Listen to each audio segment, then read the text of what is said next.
नमस्कार दोस्तों। ये चुनाव देश की जनता का है।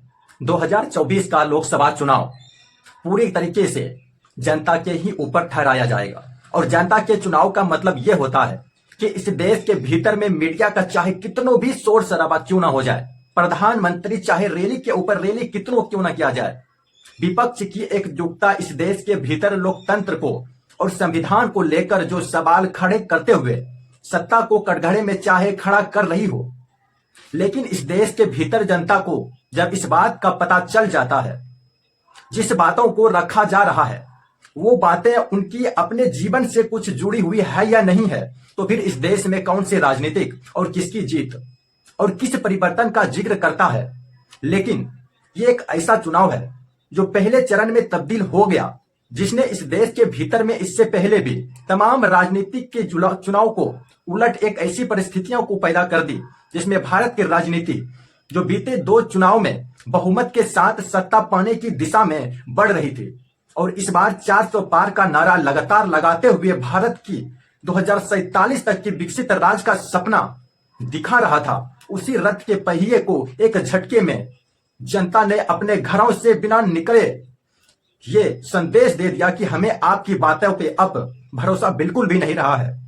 या फिर इस दौर में राजनीतिक जिस क्षेत्र में बढ़ती जा रही है, ऐसी स्थिति को हम किसी भी हालत में स्वीकार कर नहीं पाएंगे, क्योंकि ये पहली बार ऐसा हुआ है। 2% से लेकर 10% तक, बिल्कुल सही 2% से बढ़कर 10% तक वोटिंग एक झटके में कम हो जाए, ऐसी परिस्थिति इस देश के भीतर में कम से कम 21वीं सदी में अगर आप देखने का कोशिश करेंगे तो 2004 का एक ऐसा चुनाव था जिसमें उस दौर में अटल बिहारी वाजपेयी जिक्र कर रहे थे कि शाइनिंग इंडिया का भारत किस रूप में और किस रूप में चमकता दमकता भारत दुनिया के सामने में होगा।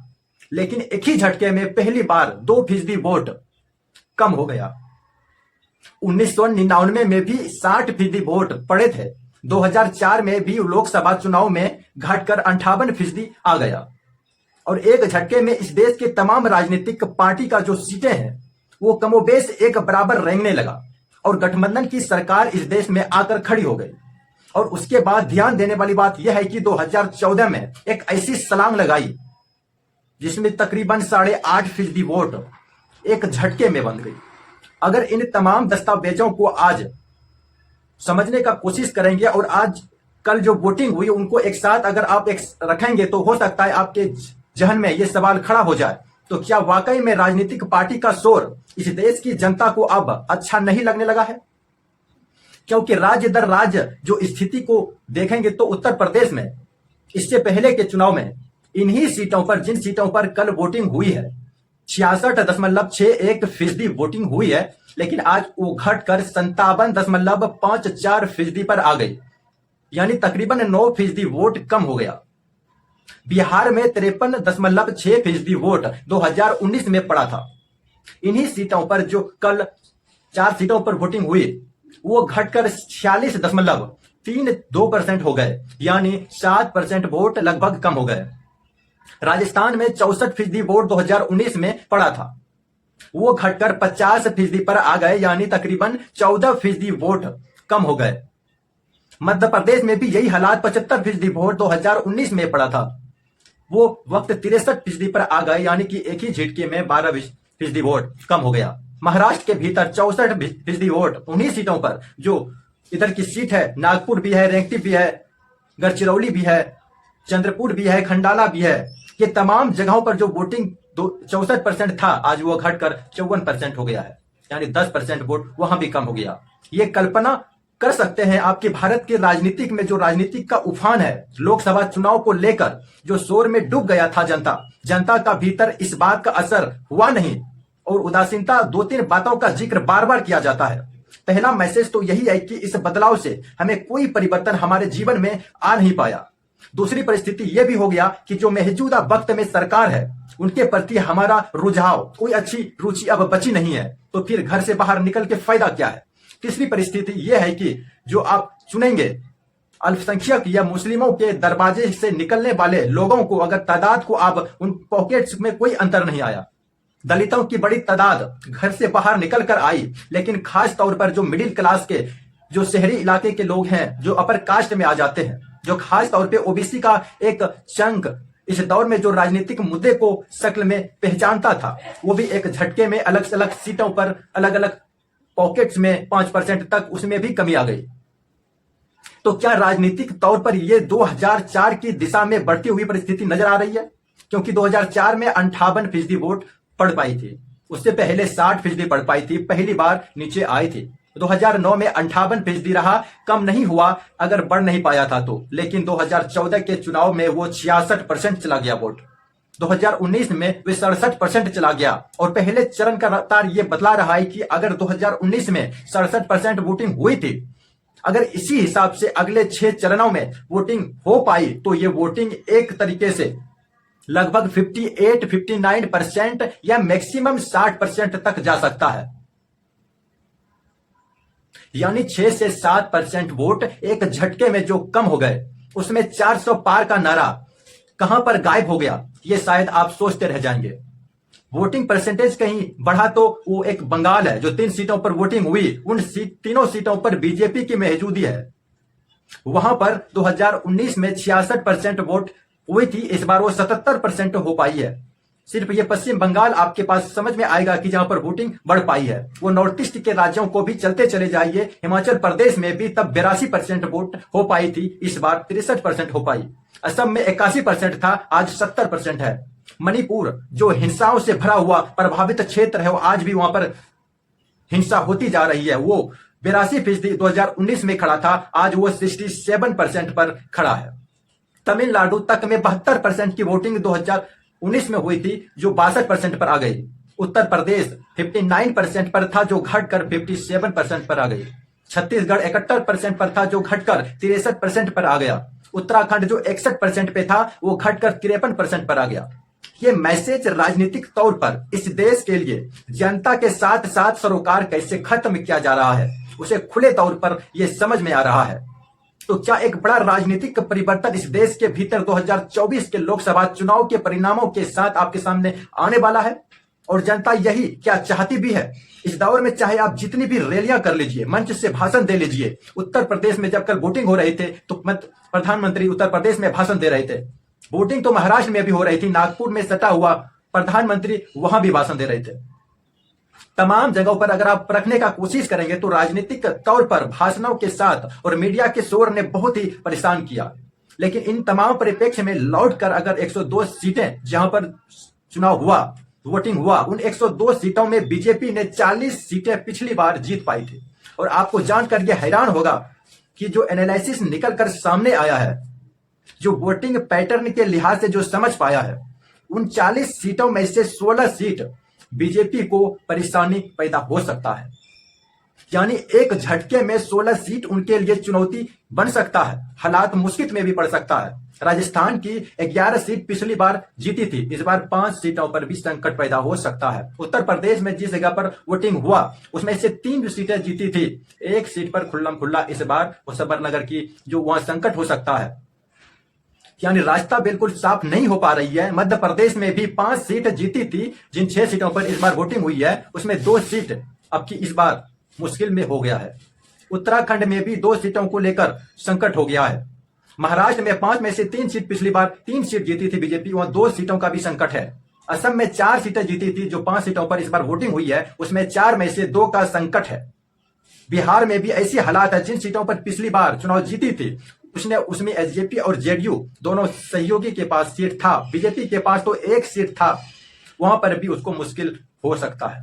एक ऐसी परिस्थिति जो पश्चिम बंगाल के भीतर भी कुछ बिहार में जहां से जीते हुए कैंडिडेट इस देश के गृह राज्य मंत्री के तौर पर है, उनके सामने भी मुश्किल सबक इस दौर में हो सकता है। मणिपुर, मेघालय, त्रिपुरा, इन तमाम राज्यों में 1-1 सीटों पर संकट हो सकता है। अरुणाचल प्रदेश में भी 2 सीटें जीती थी, उसमें से 1 सीट संकट में पड़ सकता है। लगभग 16 सीट मुश्किल हालात में पड़ रहे हैं बीजेपी के लिए।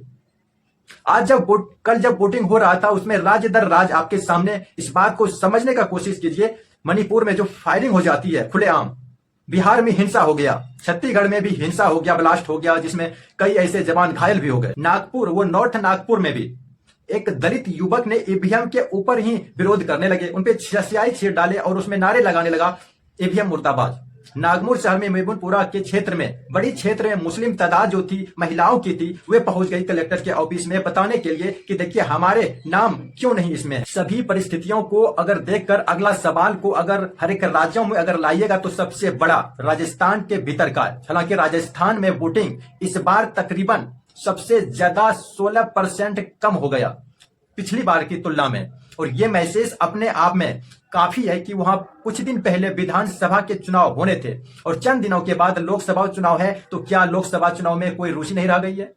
वसुंधरा राजे सिमट गए झाला में अपने बेटे को लेकर, और ऐसे में वो राजनीतिक जो क्षेत्रीय तौर पर होती थी वो एक झपटे में खत्म हो गई। जो सीट निकल कर सामने आ रहा है उसमें कई ऐसे क्षेत्र, इन तमाम जगह पर बीजेपी ने अपने कैंडिडेट को बदल दिया था, और इन तमाम कैंडिडेट को बदलकर इन सीटों पर जो उनके सामने मुश्किलें आने लगी। तो इस सत्ता के विरोध से जो संयोग का जो जिन लोगों ने अब उनके सामने ये राजस्थान के भीतर में किस तरीके से वोटिंग की जाए, और इसीलिए 15-16% वोट एक झटके में गिरते जा रहा है।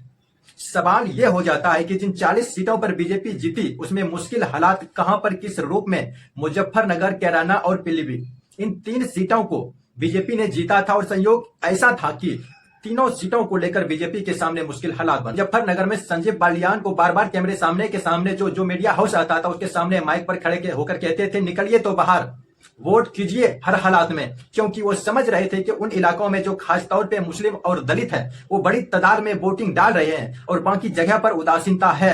तो राजनीतिक तौर पर यह एक पॉलिटिकल नहीं हो सकता बल्कि सोशली हार हो जाएगी। सामाजिक तौर पर समुदाय जब आपको नेग्लेक्ट करने लगे तो उनकी हार हो जाती है। उनकी बड़ी वजह यह भी हो जाती है कि संजीव बालियान ने पिछले चुनाव में जिस शख्स को हराया था उस शख्स की पहचान राष्ट्रीय तौर पर है अजीत सिंह, चौधरी चरण सिंह के बेटे चौधरी चरण सिंह, जिनके ऊपर इस दौर में सम्मान दिया गया, भारत सम्मान, भारत रत्न से सम्मानित किया, उनके बेटे को हराया था। और अजीत सिंह के बेटे इस दौर में संजीव बालियान के साथ घूम घूम कर चुनाव प्रचार कर रहे थे, लेकिन फिर भी वोटिंग बढ़ नहीं पाई, अपने अनुकूल चीजों को कर नहीं पाए। तीनों चीजों का संकट है। कैराना में प्रदीप कुमार के सामने संकट है, वहां पर इकरा हसन चुनाव में। अब इसी मध्य से कई ऐसे सवाल है कि अलग अलग राज्यों में अगर इस बात को परखा जाए कि ऐसा नहीं है कि मध्य प्रदेश को अगर देखेंगे तो मध्य प्रदेश में जो स्थिति नकुल नाथ की है वही स्थिति फग्गन सिंह कुलस्ते की है।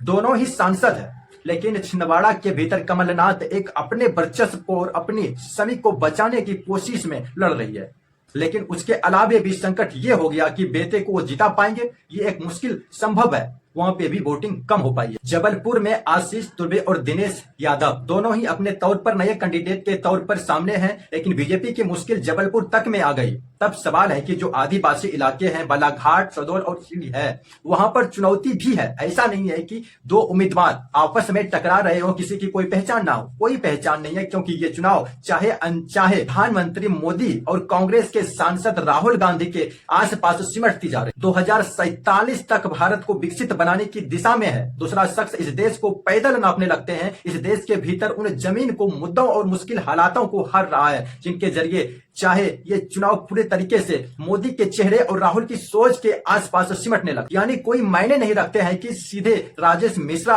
उसके सामने कांग्रेस के कई नेता, शहडोल में कई मंत्री, यह पिछली बार भी थी, इनको नहीं बदला गया, लेकिन कांग्रेस ने पश्चिम बंगाल के भीतर जो जिक्र आप कर रहे थे, जहां से बिहार से निश्चित प्रमाणित पिछली बार चुनाव जीती थे, इस बार भी वही खड़े हैं। लेकिन पिछली बार और इस बार की मुश्किल सबसे बड़ी यह है कि उस दौर में जो जीत मिली थी उसी प्रमाणी को वो बड़ी जीत नहीं थी। 6,77,000 टीएमसी के उम्मीदवार को वोट मिले थे और 7,31,000 निश्चित प्रमाणित यानी बीजेपी को वोट मिली थी, जो एनडीए के तौर पे था। लेकिन उस दौर में याद कीजिएगा तो यूपी और एनडीएफ लेफ्ट फ्रंट दोनों एक साथ खड़े थे और उनके आसपास भी बहुत सारे वोट थे। इस बार कोई समझौता नहीं हो पाई है, लेकिन जो वोटर है उसने ये मान लिया है कि दो तरफा ही चुनाव है, इसमें किसी तीसरी पॉलिटिकल पार्टी को आपको कोई स्पेस नहीं मिल पाएगा। लेफ्ट फ्रंट हो या कांग्रेस हो, उसको स्पेस मिल पाएगा ये बेहद मुश्किल बात है। सवाल सिर्फ इतना ही है कि परसेंट ऑफ वोट पश्चिम बंगाल में बढ़ा है तो ये बीजेपी की हक में अगर है तो फिर मानकर चलना होगा कि पश्चिम बंगाल में चौंकाने वाले परिणाम भी आ सकता है, जिसमें बीजेपी लीड करते हुए नजर आती है। लेकिन अगर ये सत्ता के पक्ष की वोट है जो ममता बनर्जी बार बार टकराती है, तो फिर एक झटके में इतनी सीटें 2019 में बीजेपी ने जीती थी वो आधी से भी कम पर आ सकती है। ये स्थिति पश्चिम बंगाल के भीतर मैसेज ये साफ है, जिताया जाए या हरा दिया जाए। और संयोग ऐसा है कि दोनों सत्ता में, एक केंद्र की सत्ता में, एक राज्य की सत्ता में, तो राजनीतिक तौर पर पश्चिम बंगाल आपको चौंका सकता है।